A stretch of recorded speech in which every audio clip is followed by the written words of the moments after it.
Buenos días, soy Don Jaf. La parábola del embudo es el título de nuestra oración de hoy. Hablamos con Jesús de la esperanza y de San José María, porque el día 26 de junio es su fiesta, celebramos su fiesta. Nos ponemos en la presencia de Dios. Jesús, hacemos un acto de fe. Creo que estás aquí, creo que me ves, que me oyes, que me hablas. Hoy también quiero encomendarme de una manera especial a San José María para que nos acompañe y nos ayude a hacer este rato de oración. Jesús, la vida de los santos nos habla de ti, porque han sido personas muy distintas, pero que todas han sabido seguirte, han sabido luchar para parecerse más y más a ti, para identificarse contigo. Hoy quería fijarme en San José María, el fundador del Opus Dei, porque, como os decía, el 26 celebramos su fiesta. Y cuando pienso en él, en este santo, lo veo como un santo cercano. Por un lado, porque es un santo cercano en el tiempo. Falleció hace 48 años, que no es tanto tiempo, ¿no? Para una persona así, para un santo. Y incluso muchas personas hemos tenido la ocasión de conocerle, yo también, de estar con él, de escucharle, o hemos visto filmaciones de encuentros con gente muy variada, o hemos leído sus escritos. Es un santo cercano. Y es un santo cercano también en su mensaje, porque nos habla de algo que tiene mucho que ver con nuestra vida personal.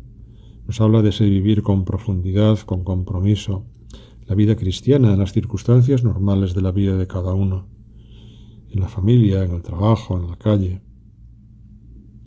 Jesús, podríamos mirar a San José María y fijarnos en muchas cosas.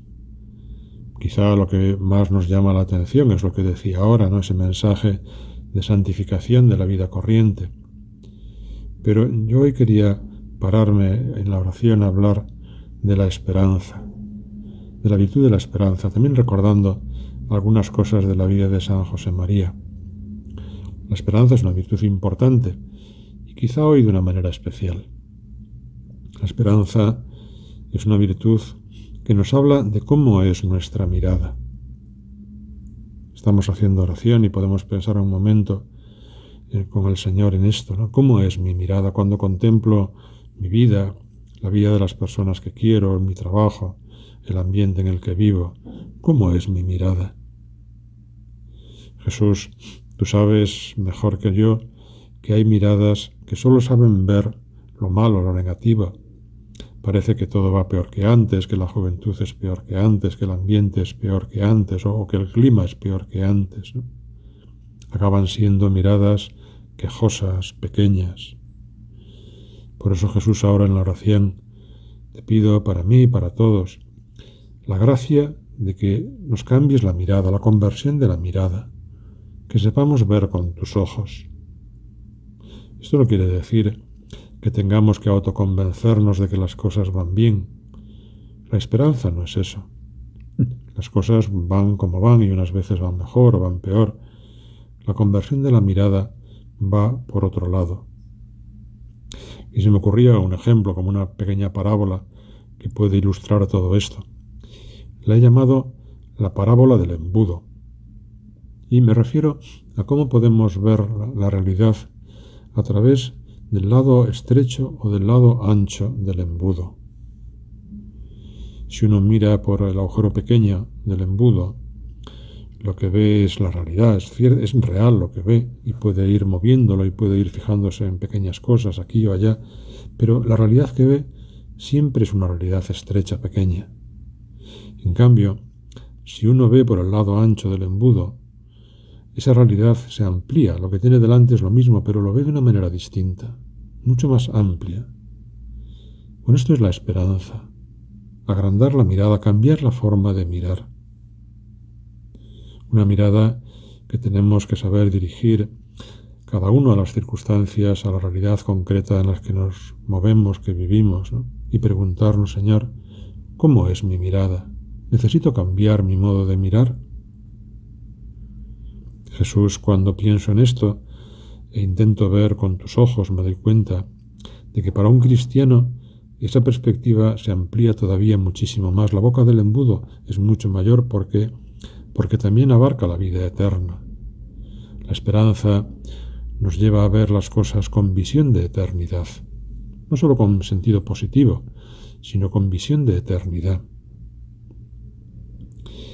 Volvemos a San José María porque su vida nos puede ayudar a comprender esto un poquito más. Voy a recordar un par de cosas de su vida que nos pueden servir. La primera es hacer referencia a su familia. Cuando San José María tiene 16 años, empieza a notar que Dios le pide algo. Ahí comienza el camino de su vocación, que le llevará a ser sacerdote, más adelante a fundar el Opus Dei y a muchas cosas. Bien, en ese momento, cuando él tiene 16 años, sus padres tienen una buena posición social, tiene una hermana mayor que se llama Carmen, y en el arco de pocos años, toda aquella situación va a cambiar. Nacen dos hermanas más pequeñas, que mueren siendo muy pequeñas, muy niñas. Su padre se arruina, tienen que cambiar de ciudad, pasan por serias dificultades económicas, hasta que, poco antes de ordenarse sacerdote, cuando tiene 25 años, fallece su padre y él va a tener que hacerse cargo de la familia. Todo eso se puede ver por el lado estrecho o por el lado ancho del embudo. Si uno lo ve por el lado estrecho, todo parece que esa realidad se va como haciendo cada vez más pequeña, más difícil, más incomprensible. Si lo vemos por el lado ancho, descubrimos cómo Dios está preparando un instrumento muy especial que quería utilizar para hacer su obra en el mundo, y con él tantas y tantas cosas buenas. Bueno, el otro recuerdo es de la Guerra Civil Española de 1936. Después de fundar el Opus Dei en 1928, va poniendo en marcha lo que Dios le pide con gran esfuerzo, en medio de muchas dificultades. Falta de ayuda, incomprensión, penuria económica, persecución religiosa. Después de unos años, en 1936, tiene ya lo que podían ser como las bases sobre las cuales apoyarse, ir construyendo, ir desarrollando ese proyecto que Dios le pedía. Había conseguido formar en torno a él un pequeño grupo de gente en la que confiaba y en la que se apoyaba. Acababan de abrir poco antes el primer centro de la obra. Bueno, y cuando todo eso parece que va a arrancar, de repente estalla la guerra y todo salta por los aires. Y también aquí podemos ver esa realidad por el lado estrecho o por el lado ancho del embudo. Por el lado estrecho la realidad se cierra, lo que se ve es una guerra tremenda, con tantos dolores, con tanto sufrimiento de tanta gente. Pero si lo vemos por el lado ancho, descubrimos que el panorama es muy distinto. Cuando recordaba esto, me vino a la cabeza unas palabras suyas, una carta que escribió pocos meses antes de acabar la guerra. Era el mes de enero de 1939. Y son unas letras en las que expresa cuál es su visión, su modo de ver las cosas en ese momento. Os las leo. Dice: quiero anticiparos en una palabra el resumen de mi pensamiento, después de bien considerar las cosas en la presencia del Señor. Y esta palabra, que debe ser característica de vuestro ánimo para la recuperación de nuestras actividades ordinarias de apostolado, es optimismo. Jesús, te pido esa mirada llena de fe. También yo te pido esa mirada llena de fe y de esperanza. Te pido, si es necesario, la conversión de mi mirada, que sepa ver por el lado ancho del embudo. Jesús, seguimos hablando contigo en la oración y cada uno queremos dirigir la mirada a nuestra vida real, la de cada día. Pensad, cada uno pues, en vuestra familia, en los que estáis casados, en vuestra mujer, en vuestro marido, en los hijos, pequeños o mayores, en el trabajo o en una labor apostólica en la que estamos empeñados, o en el club de los niños o de las niñas, en el colegio, en mil cosas. ¿Por qué lado del embudo estoy mirando?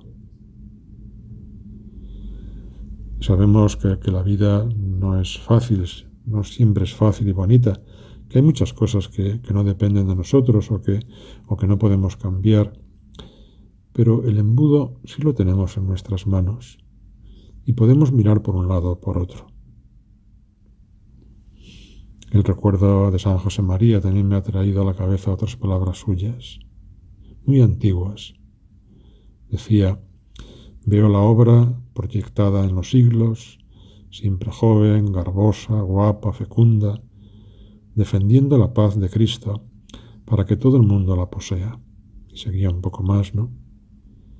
Así tenemos que ver también nosotros nuestra vida, proyectada en los siglos, con esperanza, con ilusión. Jesús, esa mirada a nosotros mismos también nos hace pensar en la responsabilidad que tenemos, porque todo esto nos tiene que llevar a empeñarnos en responder con generosidad a la gracia de Dios. Y no tenemos un botón que se aprieta y ya está, de repente cambia nuestra mirada. La mirada se cambia en la oración, hablando con Jesús con sinceridad, escuchando lo que nos dice, intentando seguir sus pasos. Vamos a terminar con unas palabras llenas de fuerza de Benedicto XVI que nos mueven a levantar el corazón a Dios, nos mueven a rezar, a confiar. Decía el Papa: cuando ya nadie me escucha, Dios todavía me escucha. Cuando ya no puedo hablar con ninguno, ni invocar a nadie, siempre puedo hablar con Dios. Si no hay nadie que pueda ayudarme, cuando se trata de una necesidad o de una expectativa que supera la capacidad humana de esperar, Él puede ayudarme. Si me veo relegado a la extrema soledad, el que reza nunca está totalmente solo. María, ayúdame a ver por el lado ancho del embudo. Ayúdame a ver mi vida con amplitud, a descubrir la dimensión de eternidad que hay en lo pequeño de cada día. Ayúdame a ver mi vida proyectada en el tiempo y soñar con tantas cosas buenas que Dios quiere hacer conmigo. Que Dios os bendiga.